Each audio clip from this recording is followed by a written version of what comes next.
இப்போவே என்னை இப்படி பார்த்துக்கோங்க. ஏன்னா இதுக்கப்புறம் ஒரு சூப்பர் ட்ரான்ஸ்ஃபர்மேஷன் பார்க்க போறீங்க.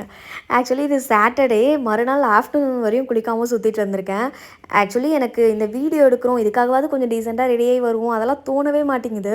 இன்னைக்கு வந்து நான் விளாக் எடுக்கிற பிளான்லேயே இல்ல. பட் என் அத்தையும் வந்து ஒரு ஃபங்ஷனுக்காக வெளியே போயிட்டாங்க. ஹஸ்பண்டும் வேலைக்கு போயிட்டாரு. ஸோ நம்ம குக் பண்ணோம். சரி அது அப்படியே ஒரு விளாகா எடுப்போம்னு எடுத்துகிட்ருக்கேன். எனக்கு வந்து என்ன பண்ணுறதுனே தெரியல. பட் முட்டை இருக்க நமக்கு ஏன் பயம் அப்படின்னு சொல்லிட்டு எக் ரைஸ் பண்ணலான்னு முடிவு பண்ணி ஃபர்ஸ்ட்டு சாப்பாடு வச்சுட்டேன். அந்த சாப்பாடு ரெடி ஆகிறதுக்குள்ளே பாத்திரம் தேய்ச்சிட்டு அப்புறம் எக் ரைஸ்க்கு ரெடி பண்ணலாம் அப்படின்னு சொல்லிட்டு பண்ணிகிட்ருக்கேன். ஆக்சுவலி எங்கள் மாமாவுக்கு, மாறாக்கு, எனக்கு எங்கள் 3 பேருக்கு தான் நான் சமைக்கணும்.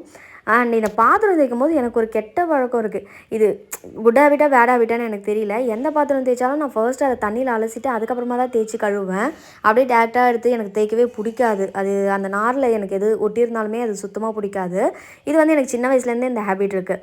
ஆக்சுவலி ஃபர்ஸ்ட்லாம் எப்படின்னா சின்ன வயசில் எங்கள் அக்கா பாத்திரம் தேய்ப்பா, நான் வாஷ் பண்ணுவேன். இல்லைன்னா கம்மியாக இருந்ததுன்னா அக்காவே வாஷ் பண்ணிடுவா. அண்ட் எங்கள் வீடு எப்படி இருக்கும்னா மொட்டை மாடியில் தான் ஒரு ரூம் இருக்கும். அது வந்து ஒரே ஹால்லேயே கிச்சன் இருக்கும்ல, அது மாதிரி வீடு தான் எங்களது. ரொம்ப சூப்பராக இருக்கும். ஏன்னா எல்லாமே மொட்டை மாடியில் தான் பண்ணுவோம். பாத்திரம் தேய்க்கிறது, துணி துவைக்கிறது. ஈவன் துணி துவைக்கும் போதுமே அம்மா துணி வாஷ் பண்ணுவாங்க, அக்கா அலசுவா, நான் காய போடுவேன். இது வந்து ஒரு மாதிரி நல்லா இருக்கும். என்னதான் அந்த வீடு இப்போ நினச்சி பார்த்தா ரொம்ப சின்னதாக இருந்ததுன்னு யோசிச்சாலுமே அதெல்லாம் யோசிக்க தோணும். அது வந்து ஒரு தனி ஹெவன். அந்த லைஃப்க்கு திரும்ப போகவே முடியாது.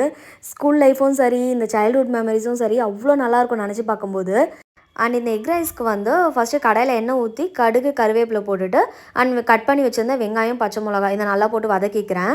அண்ட் எக்கில் வந்து கொஞ்சம் உப்பு, மிளகாத்தூள், மஞ்சத்தூள் போட்டு நம்மளுக்கு எத்தனை எக் வேணுமோ அதை நல்லா நான் ஒரு 5 எக் எடுத்திருக்கேன். அதை நல்லா அடித்து அதை இது கூட மிக்ஸ் பண்ணி ஃபஸ்ட்டு பொடி மாஸ் மாதிரி பண்ணிக்கலாம். அண்ட் இதில் என்ன பண்ணணும் அப்படின்னா ஃபஸ்ட்டு அந்த உப்பையும் மிளகாத்தூளையும் வந்து லைட்டாக தண்ணி ஊற்றி மிக்ஸ் பண்ணிட்டோன்னா அது நல்லா கரைஞ்சிரும். அதுக்கப்புறமா அதில் நம்ம எக்கு போட்டு மிக்ஸ் பண்ணும்போது அது மாதிரி தனித்தனியாக மிளகாத்தூளாக இல்லாமல் இருக்கும். பட் நான் அதை பண்ண மறந்துட்டேன். அண்ட் அதுக்கப்புறமா மாறாக்கு மட்டும் கொஞ்சம் பெப்பர் போடுறதுக்கு முன்னாடி ரைஸை எடுத்து வச்சுட்டு எனக்கு மாமாவுக்கு பண்ணுறதுல கொஞ்சம் நல்லா பெப்பர் போட்டு காரசாரமாக பண்ணி வச்சுட்டேன்.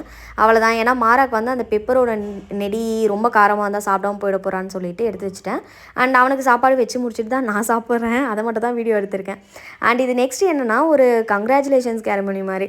ஏன்னா இந்த பையன் வந்து 8th தான் படிக்கிறான். மோகனவங்க மாமா பையன். இவர் வந்து இந்த ஏஜ்லேயே வந்து இன்டர்நேஷ்னல் லெவலில் பாக்ஸிங் போயிட்டு அங்கே பார்ட்டிசிபேட் பண்ணிட்டு வந்திருக்காரு. ஸோ அதை செலிப்ரேட் பண்ணோன்னு சொல்லிட்டு ஃபேமிலியாக ஒரு கெட் டுகெதர் மாதிரி வச்சு நாங்கள் செலிப்ரேட் பண்ணிகிட்டு இருந்தோம். அவருக்கு இந்த ஒரு சின்ன வாட்ச் ப்ரெசென்ட் பண்ணிவிட்டு நல்லா பிரியாணி சாப்பிட்டுட்டு வீட்டுக்கு வந்தாச்சு.